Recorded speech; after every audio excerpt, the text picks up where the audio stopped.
This entire military is one cohesive, dedicated force. And the threats to our nations, they don't sleep. They're watching our every move. Iran, Russia, China, North Korea, ISIS, Al-Qaeda. They may be watching this right now. Our military should not be mistaken for a cable news gabfest show. We don't care what you look like. We don't care who you voted for, who you worship, what you worship, who you love.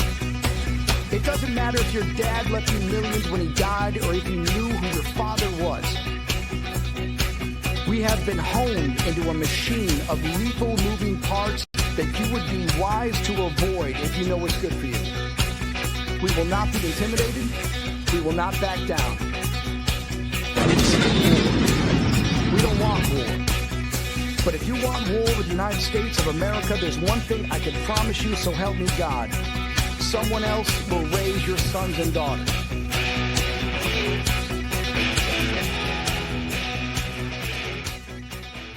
Opinions expressed in this program are those of the speakers and do not necessarily reflect the views or positions of any entities they represent. Find us on the web at mbradio.us.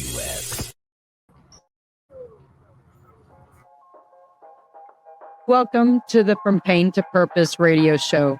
I'm your host, Eva Fulton.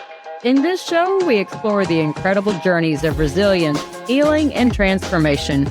In each episode, we will sit down with individuals who have faced unimaginable struggles and turned their pain into power, heartbreak into hope, and their challenges into meaningful change and finding new purpose in life.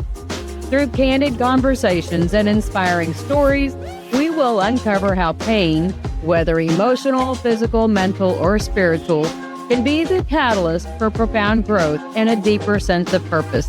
So if you are looking for motivation, insight, and real stories of triumph over adversity, you're in the right place.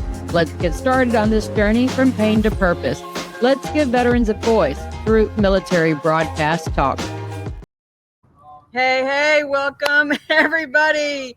Hey, I see we've got already 3 people watching. Thank you. You're joining us live from West Virginia, Summit Point to be specific. I'm your host, Eva Fulton, and this is the From Pain to Purpose radio show. I'm live here with Rally4Vets, and this is our do-over from yesterday. Had some technical mic issues. They had a band that was going to play yesterday, and I had to reset up over here. So thought we would try a round 2 on some great interviews because it was a great conversation yesterday. I'm so sorry y'all couldn't hear it, but sometimes it's what we have to do to be able to make sure we get the stories in and give veterans a voice, because I have just had a very phenomenal weekend so far, and just getting behind the wheel and finding that need for speed has been exhilarating. So I gave y'all some hints on 2 nicknames that I grew up with. Somebody they had the right name for the second one, so that was my second nickname, was Eva Andretti, and the first one I didn't hear any of my classmates say anything, but it was Eva Knievel. So I guess it's been in my genes that, yes, I like a little bit of daring stuff. I didn't really know that until the last couple of years. I have learned to enjoy that. Yes, Eva likes a little bit of adrenaline in her life. So anyway, so joining me right beside me is Richie. Tell about yourself, Richie. So I'm Richie Haynes. I served in the Army from 2002 to 2011. I was 1st Armored Division and also 1st Space Company. And I've been out since 2011. I've got my bachelor's, working on my 2nd master's, trying to enter the world of business. And I found out about this event back in the springtime. I wish I would have known about it in years past. I totally would have come, because this is a blast. Yeah, this is the 5th year. Yeah. Who knew that this would be the 5th year that it's happening? I'll definitely be back next year. This has been so much fun. We have 7 women drivers this year, and that was kind of surprising even to Robert. He was like, wow, we have 7 women. Because I said, we got to get a women's picture. Got to get a ladies picture. So we got the group picture for us representing. But it's pretty cool. So we had somebody from every branch of service, even Space Force, National Guard, 2 Coasties. So really representing. So they published the morning time list. I wasn't last. I felt really good. I wasn't last. But when you're driving something that's not your normal car, I'm just so proud of myself. I know how to drive a stick and no grinding gears. Robert to be happy. So. What has been your favorite part of the weekend so far? Well, I mean, the driving is obviously up there, but also meeting a lot of great people. This is the most veterans I've been around in a long time. Really? Yeah, so that's been nice getting to know some of the other people. They have a nice skid pad so you can test out your drifting skills. And it's also nice because this track is very twisty. There's lots of bumps and turns, and sometimes there's little downhill parts right before a turn. So it's like you said, it's very technical. It's very enjoyable. Very technical, not a loop-de-loop. And then in the morning we drive in one direction. In the afternoon we switch in and do the opposite direction. It's like a totally different track. It is for sure. And this morning we had added difficulty with rain on the track too. Fortunately, we got some extra practice laps around. And I think that really helped aerate. I think it's the right word. Aerate the track. Help dry off some of the extra rainwater. A little cooler, a little breezier today. Everybody's bundled up a little bit more. But man, this has been a phenomenal event. It's not the most well attended this year, but I think it's very worthwhile for people to come. Where's the part of this? I think I've seen Georgia tags, North Carolina tags. Have you seen? I'm from Pittsburgh. Yeah. So Georgia beats me by about 1,000 miles. Yeah. I don't know. It's pretty far. It's only took me about 4 hours to get here. Yeah. I don't know. So how did I do? Oh, I think you did great. And also, you're driving a Miata. Right. So it's maybe not, it doesn't have as much oomph as some of the other cars in the field. Right. So I think that combined with your driving, you did very well. Thank you. Thank you. And the main thing is to have fun, and I can tell you're having fun. I'm having a blast. You're always smiling every time I see you. I gotta smile. It's, I grew up with Dad racing. So Dad's been pretty proud cheering me on. The last run, he goes, I think you did better this time. I think you did better. So it's been fun having Dad cheer me. That's pretty neat. I grew up watching him race on Jeeps and everything. So, the track feels different. Oh yeah, it does feel different today than it did yesterday. But I think that the tires gripped better than I thought they were going to grip this morning. Okay.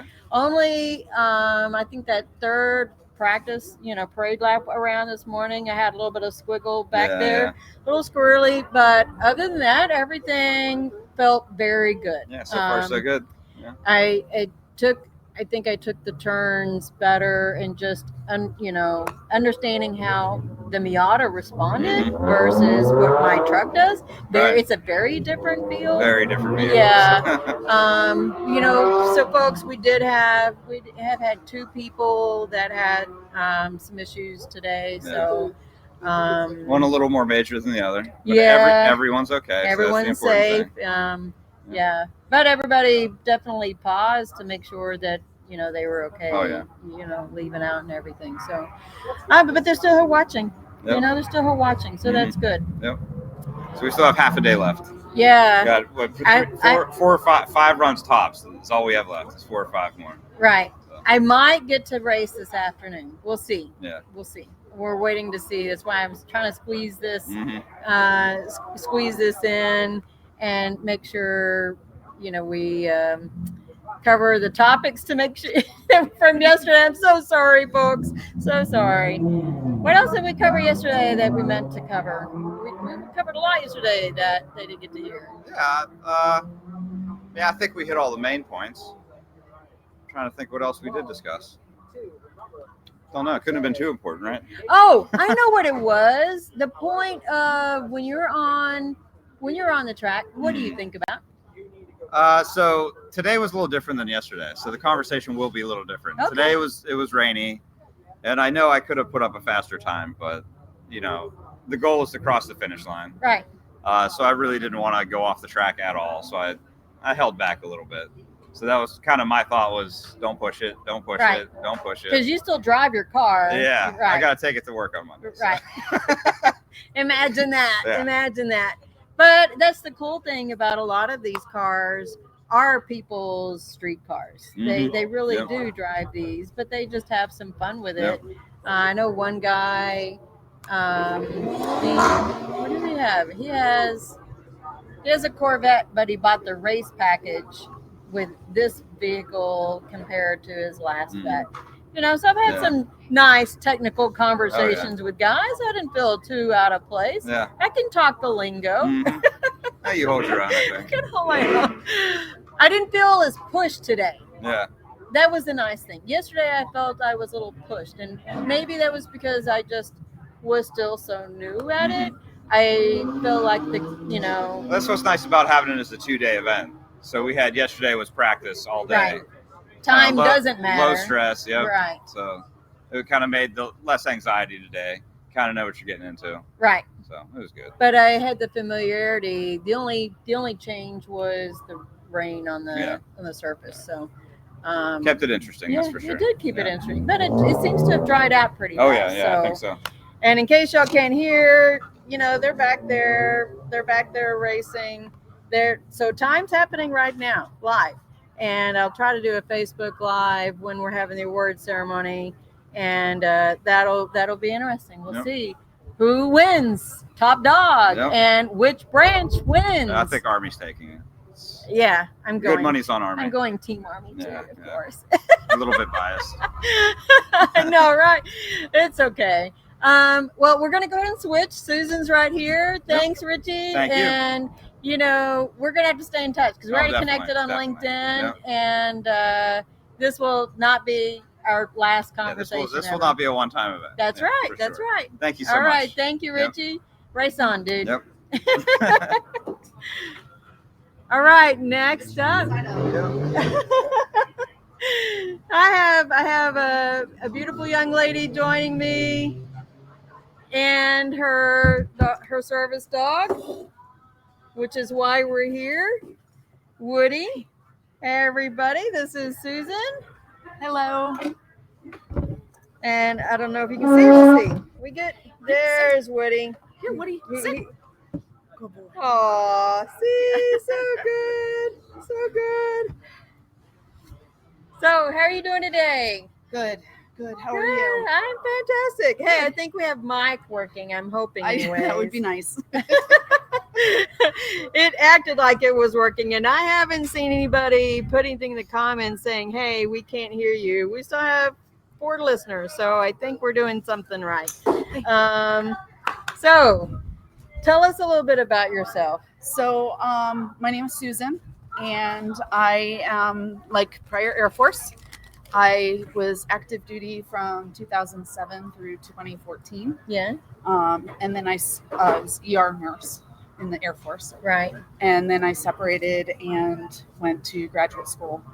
So here I am. All right. But active duty, I understand you were a field nurse, right? I was ER trauma nurse. Yeah, you were a trauma nurse. Twice. I was in Afghanistan and, Iraq first and then Afghanistan. Yes. Yeah. And I know we talked a pretty good time yesterday, and I want to make sure I have you on, maybe a future time where we can talk more, because I want to make sure we cover the option of what this organization has done for you, and maybe helping people to understand what is the purpose of a service dog, and maybe what are some of the questions that they didn't know they could or should ask, and thinking about whether a service animal is right for them. So, so first of all, I know there are so many different organizations that raise and train service dogs. And I got him from Veterans Moving Forward, which is one of the many. They're located in Northern Virginia area. And they were the closest ones to my home. And so basically, had a couple people ask me if I had ever thought of applying for myself when I had interact with different organizations that raise them. And after a lot of careful thought, I went ahead and decided to put in the application, and it's one of the best decisions I've made. But it's not I decided and autumn, next week you're getting a dog. No, Yeah. no, it's a process. And I can only speak to the process for the organization that I work with. Right. But for me in particular, first it started with an application, and then submitting medical records and doctor's documents, notes. doctor's notes, and a letter of recommendation from one of my providers saying how they thought that it would be beneficial and what a service animal would do for me. Right. And then going through the med board where they review everything and determine, is this appropriate? And then there's, the actual process, and you wait and, work on getting matched with an animal, which for me personally, it was a very tough time in my life, and it kind of, things fell together in a pretty rapid progression for me. But I know that it can take a bit longer. Yeah. I just happened to find Woody, and he was mature and ready to be matched, and he decided that he wanted me to be his veteran, and so here we are. So I was listening to one of the organizers of Veterans Moving Forward earlier, and it's at least a 2-year process for them to train the dog. Yes. Because you got to think about it, in dog years, that's 14, waiting at least 2 years for them, 14 years old. And but if they're closer to 3, it's probably more ideal from what I understood. Because they're just going to be a little bit more mature dog and have had time to train them for your individual disability cues. Right. Yeah. So basically, when I met Woody, he was just about 2, and he was ready to be matched, maturity-wise. They'd been training him since he was a puppy, and then once we were determined to match, then they were training him specifically for the alerts that I needed. Yeah. And to give me what I needed. And it's also a lot of learning for me. Right.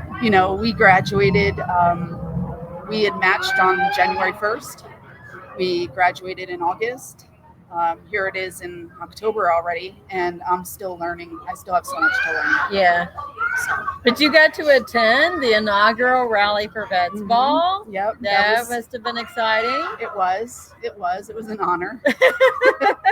Getting glammed up is always, Yes. you can't go wrong getting glammed up. Finding a ball gown and all of that stuff. Yes. But It's a far cry from how I normally dress. how has having a service dog changed your life, though? I want to address that because I think for some people who feel like maybe they're stuck at home, maybe a service animal is something that gives you some of that freedom back to feel like you're gaining some control over your life. Yes. So actually, he has been such a positive influence on me, and people that I know have told me that they can see a significant difference of how I was before to how I am now. Mm-hmm. There was a lot of things that maybe I wasn't doing. Some things were just basic, just taking care, like I wasn't taking as good care of myself as I should have been. And it's hard, right? Yeah, no, I get it. So yeah. after a couple deployments, sometimes life changes. Your perspective, it's your perspective changes, and does. what do you value life, and sometimes risk taking changes things. But you've been involved with other organizations, Combat Vets Association. I ride with the Combat Veterans Motorcycle Association. It's been a minute since I've worn my skates, but I've played ice hockey. Okay. So yeah. Wow. It was funny when Dad and I were driving out the other day. we saw a guy on a motorcycle, and he had a very, very furry dog. His dog hair must have been that long. I don't know what it was, but he had goggles on and sitting up on the back, in the back seat. The jump seat, is that what it's called? Something like that. Like the passenger seat. Yeah. And the dog was just enjoying looking around with his goggles. I wish I could have gotten a picture. I know. That's the goal that we have, is to get my bike fitted so that he can come with me when I ride. Oh, that will be so much fun. So much fun. Wow. Well, anything that I could have, should have asked that maybe the audience might want to hear? So I would just say, having a service dog, there's a process. It's the process, especially, after, being a veteran and having been overseas and deployed a couple times, there's things can be a little bit more challenging to cope with. But I think that having applied for a service dog and been matched with one, he has definitely made my life a lot better. I have been able to do things and do them better than I would have had I not had him. I think one of the things that I asked you yesterday also that I wanted to make sure we covered was that time process of putting in the application, though it seemed like it was a long process because of going through all of those, steps of getting the medical and the documentation and you also had support from family and how this was going to change your life with having a dog. But it was critical for you to kind of have some of that stakeholder buy-in and also the support, but that even going to work, it was changing your dynamic of things as well. So, obviously you have, now I'm navigating the world, like everyday life, with a service dog. So it's not just me running in and out of the store or going to sit down to eat in a restaurant. It's us. We're a team. Right. So for a reason. For a reason. It was funny or odd. There's a beagle over there that's been in training. Cute. I've had a beagle before, so I love beagles. But it's a rescue dog. She does search and rescue. Yeah, search and rescue dog. She doesn't seem to do so well as a service dog. Well, that's her thing, is search and rescue. Yeah, but she was telling me about they went into a hardware store and the dog was on that search and rescue for a lady that was having a diabetic, episode, and she could smell the sugar had dropped, and they had to deal with that. And it's amazing what dogs can be taught. So they can be taught to detect low blood sugar levels for people with diabetes. They can be taught to detect elevated heart rates for people who have anxiety, cardiac issues. They can detect seizure activity before it happens. Wow. They can be taught to do the things to meet your needs. So if I needed, there was one veteran I knew of who the dog was taught to fetch his meds, to bring him his meds when he needed to take them. So that he remained compliant. Wow. So, Woody is able to detect before I know sometimes that something's not right. Right. And to help to, make sure that I do what I needed to do to take care of myself. Well, he's doing good right now. You're awesome. Good right here now. Thank you. Yeah, you're welcome, of course. Thank you. This is a phenomenal event, guys. If y'all get a chance, please come out next year. It'll be the 6th annual, and I don't see this slowing down. It's the only event that of its kind for racing that combines all 6 branches, and just the they've been feeding us all weekend long. Great sandwiches and So, coffee. I had an opportunity to like go out on the skid pad yesterday. Oh, with the did you? driver. So yeah, it was. I with see. I different haven't maneuvers. done that yet. It was a lot of fun. I haven't done that yet. I don't know if I want to do the skid pad. It's funny. I'm okay doing this stuff, but I don't know that I want to Yeah, do well, the doing skid the pad. parade laps yesterday was a little like nerve-wracking too, because it was an amazing opportunity. I'm so grateful that I had the chance to, Woody and I were strapped into the Miata and did the pace laps Right. for a bit. And it was a lot of fun. When I came up to that one bank turn, I wasn't expecting it, but you see it, watching NASCAR and races and things, but to actually experience that behind the wheel yourself, was really pretty cool. It's different. Yeah. Did you wear the helmet and everything that too? I did not. You didn't have to. wear the because I helmet. prayed No, just seat belts. Yeah, Right. It was just parade laps. Yeah. No, So, I get no it. racing. Well, I wanted to make sure I squeeze this in, everybody. I know this is a short episode to play some catch up from yesterday. We didn't get to get Marie and Robert over, but I'm going to try and do a Facebook Live during the ceremony and see who is top dog and which branch takes it home for the weekend. So, your Army? No, Air Force. Air Force, yes. I know that guy over there, wherever he went, there he is. He's Marines, and yeah, so, and I know Robert was Army, and Woody's his namesake was a Vietnam veteran. Okay. So, Well, everybody, hope to see you guys here next year. Ladies, come and race too. You can do your streetcar. So, check y'all on a Facebook Live. Coming up next Saturday, I'm not looking at, but I'm pretty sure it's Brian Sims, and then there's Bryce Hansen, I think.